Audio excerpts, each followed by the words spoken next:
இந்த சைஸ்க்கு. இதே சைஸ் கொஞ்சம் பெருசா இருந்துச்சுன்னா கவர் உங்களுக்கு நீங்க 2 பேக்கெட் வைக்கிற மாதிரி வரும் பாருங்க. அவ்வளவுதான். இப்ப பாருங்க ஃபினிஷிங் வந்து உங்களுக்கு நல்லா இருக்கும் பாருங்க. உங்களுக்கு செல்ஃப் லைஃபும் நல்லா இருக்கும் இதுல. இன்னொன்னு பிரேக்கேஜ் ஆகிறது இதுல வாய்ப்பே கிடையாது. ஸோ பிரேக்கேஜ் ஆகலன்னா உங்களுக்கு அதிகமா பிரச்சனை வராது. மீன்ஸ் என்ன டேமேஜ் ஆகிறதோ இந்த இஷ்யூஸ் எல்லாம் இருக்காது. டிரான்ஸ்போர்ட்டிங் பர்பஸ் ஈஸி இருக்கும். உங்களுக்கு செல்ஃப் லைஃப் ரொம்ப ரொம்ப அதிகமா இருக்கும் பாருங்க. இந்த மாடல்ல நீங்க இன்னவே இது பண்ணா கூட உங்களுக்கு டேமேஜ் ஆகிற வாய்ப்பு. எல்லாருக்கும் வணக்கம். நம்ம இன்னைக்கு பார்க்க போற மிஷின் என்னன்னா வேக்யூம் பேக்கிங் மிஷின் 400DZ மாடல்னு வாங்கும். இது எக்கனாமிக் மாடல். இதை நம்ம அனுப்புறதுக்கு முன்னாடி பாக்ஸ் பைலட்டில் தான் நம்ம அனுப்பிச்சுடுவோம். ஸோ இப்போ நம்ம இதை ரிமூவ் பண்ணி இன்ஸ்டாலேஷன் வீடியோவும் டெமோ வீடியோவும் பார்க்கலாம்.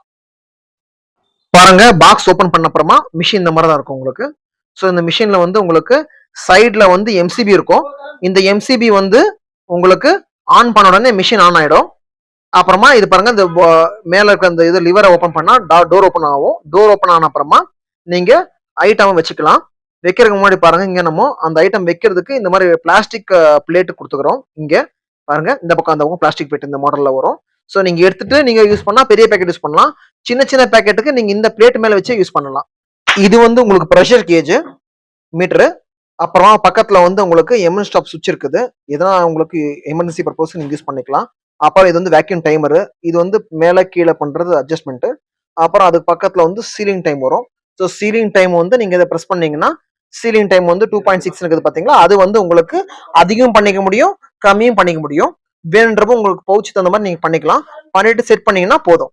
அதே மாதிரி பக்கத்துல வந்து உங்களுக்கு ஈட்டர் இருக்குது பாத்தீங்களா டெம்பரேச்சர். இதுல வந்து 3 மாடல் இருக்குது. மீன்ஸ் 3 டைப் இருக்குது. Low, medium, heavy. ஸோ இப்போ இது வந்து லோ, மீடியம், ஹெவின்ற கணக்கு எப்படின்னா உங்களுக்கு கம்மி பவுச்சுக்கு அதிகம் டெம்பரேச்சர் வச்சுக்கிற மாதிரி வரும். அதே அதிகம் செட் பண்ணீங்கன்னா செட் பண்ணீங்கன்னா உங்களுக்கு 2.6ன்றது ஒரு 1.5 1.2 அந்த மாதிரி செட் பண்ற மாதிரி வரும். ஸோ கவர் தகுந்த மாதிரி நீங்க செட் பண்ணிக்கணும். இப்போ நாம சைட் டோர் ஓபன் பண்ணிட்டு உங்களுக்கு மோட்டர் கெப்பாசிட்டி அப்புறம் மோட்டரோட இதெல்லாம் காட்டுறோம் பாருங்க. இப்ப பாருங்க சைட் டோர் ஓபன் பண்ணிட்டு பாருங்க. இது வந்து உங்களுக்கு மேல இருக்கிறது வந்து உங்களுக்கு இப்ப பாருங்க கீழே இருக்கிறது வந்து இந்த வேக்யூம் பம்ப் அப்புறம் திருப்பி மோட்டர். ஸோ அட்டாச் ஆயிருக்கும் இது. அப்புறம் மேல வந்து ஈடு டிரான்ஸ்ஃபார்மர். இது மூலியமா தான் உங்களுக்கு ஈட் வர்றதுக்கு சப்ளை வர்றது. இங்க சப்ளை ஆனா உங்களுக்கு ஈட்டே வரும். அப்புறம் லெஃப்ட் சைட்ல உங்களுக்கு பிசி போர்டு இருக்குது பாருங்க. ஸோ இந்த கண்ட்ரோல் பிசி போர்டு இருக்குது. ஸோ இதெல்லாமே இந்த மிஷின்ல வரும். இப்போ நாம ஐட்டம் போட்டு செக் பண்ணலாம்.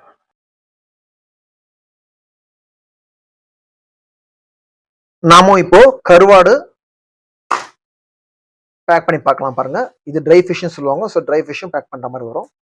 இப்போ பாருங்க நாம பேக்கெட்ல எடுத்து வச்சுக்கிறோம். இதுல லெஃப்ட் சைடு ரைட் சைடுன்ற மாதிரி வரும். அதாவது லெஃப்ட் சைட்லயும் 16 இன்ச்சு, ரைட் சைட்லயும் 16 இன்ச்சு சீல் ஆகும். அட் அ டைம் நீங்க இதை க்ளோஸ் பண்ணி எடுக்கும்போது உங்களுக்கு இந்த பக்கம் 16 இன்ச்சு பேக்கெட் எவ்வளவு வருமோ அவ்வளவு சீல் பண்ண முடியும். இந்த பக்கம் அதே மாதிரி 16 இன்ச்சுல எவ்வளவு பேக்கெட் வரும் அவ்வளவு பேக்கெட் சீல் பண்ண முடியும். பாருங்க இப்போ நம்ம 2 பக்கமே வைக்கிறோம். ஸோ 2 பக்கமே 3 பேக்கெட் வைக்கிறோம் இந்த சைஸுக்கு. இதே சைஸ் கொஞ்சம் பெருசா இருந்துச்சுன்னா கவர் உங்களுக்கு நீங்க 2 பேக்கெட் வைக்கிற மாதிரி வரும். இல்ல அதோட ரொம்ப பெருசா இருந்துச்சுன்னா ஒரு பேக்கெட் இந்த பக்கம் ஒரு பேக்கெட் இந்த பக்கம். இதை விட சின்ன போச்சா இருந்துச்சுன்னா உங்களுக்கு 4 பேக்கெட் வைக்கலாம். ஸோ பாருங்க இதை வச்சுட்டு இந்த லிவரை க்ளோஸ் பண்ணிக்கணும். ஏன் க்ளோஸ் பண்ணணும்னா உங்களுக்கு கவருக்கு வந்து வேக்யூம் பண்ணும்போது அதை நவுறக்கூடாது. அப்போ நவுந்துச்சுன்னா சீலிங் வராது. சீலிங் வராம போச்சுன்னா உங்களுக்கு வேக்யூம் ஆகாது, வேக்யூம் நிற்காது. ஸோ அதால அந்த காரணத்துக்கோசம் நம்ம இப்போ இதை வைக்கிறோம். வச்ச அப்புறமா டோர் க்ளோஸ் பண்ண உடனே உங்களுக்கு வேக்யூம் பிடிச்சிக்கும், வேக்யூம் ஆரம்பிக்கும். இந்த லிவரை போட்டுருங்க மேல. அப்புறம் டோர் வந்து உங்களுக்கு டக்குன்னு ஓப்பன் ஆகாது. பாருங்க டக்குன்னு கீழே பாருங்க செட் பண்ணிக்கிட்டு அப்படியே கம்மியானே வருது.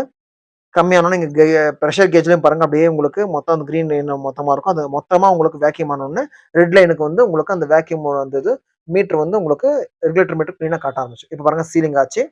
சீலிங் ஆன பாருங்க கிளீனா பாருங்க வேக்யூம் ஆகும் பாருங்க. டக்குன்னு வந்து இழுக்கும் இழுத்துச்சு பாருங்க. இப்போ இழுத்த அப்புறமா உங்களுக்கு இந்த லிவர் வந்து பாருங்க ஓப்பன் ஆச்சு டோர். இப்போ இந்த டோர் ஓப்பன் ஆனோடனே இந்த லிவரை இப்போ நீங்க இப்படி எடுத்தீங்கன்னா உங்களுக்கு டோர் ஓப்பன் ஆயிடும் பாருங்க. அவ்வளவுதான். இப்போ பாருங்க ஃபினிஷிங் வந்து உங்களுக்கு நல்லா இருக்கும் பாருங்க. அப்புறம் சீலிங் விடுத்து வந்து உங்களுக்கு தொல்லமும் வர்றதால உங்களுக்கு கிளீனா உங்களுக்கு அதோட அந்த சீலிங் க்ரூ தெரியும். அப்புறம் அந்த கருவாடை நீங்க இப்ப பாருங்க பண்ணிக்கிற பிரகாரம் வந்து உங்களுக்கு கிளீனா ஒரு ஃபினிஷிங் நல்லா இருக்கும். ஏர் இல்லாதனால உங்களுக்கு அது எப்படி இருக்குதோ அப்படியே இருக்கும், அந்த மூமெண்டே இருக்காது. ஸோ அப்போ உங்களுக்கு செல்ஃப் லைஃபும் நல்லா இருக்கும் இதுல. இன்னொன்னு பிரேக்கேஜ் ஆகிறது இதுல வாய்ப்பே கிடையாது. ஸோ பிரேக்கேஜ் ஆகலன்னா உங்களுக்கு அதிகமா பிரச்சனை வராது. மீன்ஸ் என்ன டேமேஜ் ஆகிறதோ இந்த இஷ்யூஸ் எல்லாம் இருக்காது. டிரான்ஸ்போர்ட்டிங் பர்பஸ் ஈஸி இருக்கும். உங்களுக்கு செல்ஃப் லைஃப் ரொம்ப ரொம்ப அதிகமா இருக்கும். பாருங்க, இந்த மாடல்ல நீங்க நீங்க என்னவே இது பண்ணா கூட உங்களுக்கு அது உங்களுக்கு டேமேஜ் ஆகிற வாய்ப்பு இல்லை. பாருங்க, ஈஸியா உங்களுக்கு ஒரு பாக்ஸ்ல போட்டு நீங்க ஈஸியா இது பண்ணிக்க முடியும். இப்ப பாருங்க, உங்களுக்கு இதுல வந்து நீங்க ஈஸியா பாக்ஸ்ல கிளீனா கேரி பண்ண முடியும். பாருங்க, இப்போ நான் பண்ண அந்த 6 பீஸையும் ஒரு சின்ன பாக்ஸ்ல போட்டு பேக் பண்ணி அனுப்பிச்சு விட்டுறலாம். அதே வந்து நீங்க வேக்யூம் பண்ணலன்ற போது, அதோட இது டியூரபிலிட்டி வந்து நீங்க 6 பாக்ஸ் போடுற இடத்துல 6 பீஸ் போடுற இடத்துல நீங்க ஒரு 4 பீஸ் போடுற மாரி வரும். 2 பீஸ் இந்த பாக்ஸுக்கு போட முடியாது. அந்த மாரி இருக்கும். ஸோ அதால இது வேக்யூம் பண்ணும்போது உங்களுக்கு டிரான்ஸ்போர்டேஷனும் ஈஸி. இன்னொன்னு செல்ஃப் லைஃப் அதிகம். பாருங்க, நம்ம எவ்வளவே அங்க புடிச்சு பெண்ட் பண்ணா கூட உங்களுக்கு அது பெண்ட் ஆவாது. உங்களுக்கு இந்த வீடியோ புடிச்சிருந்துச்சுன்னா லைக் பண்ணுங்க, ஷேர் பண்ணுங்க. சப்ஸ்கிரைப் பண்ணுங்க. மறக்காம பெல் ஐகான கிளிக் பண்ணுங்க. அப்பதான் நாங்க போடுற எல்லா வீடியோவும் உங்கள வந்து டக்குனு சேரும். இந்த வீடியோ பார்த்ததுக்கு ரொம்ப ரொம்ப நன்றி.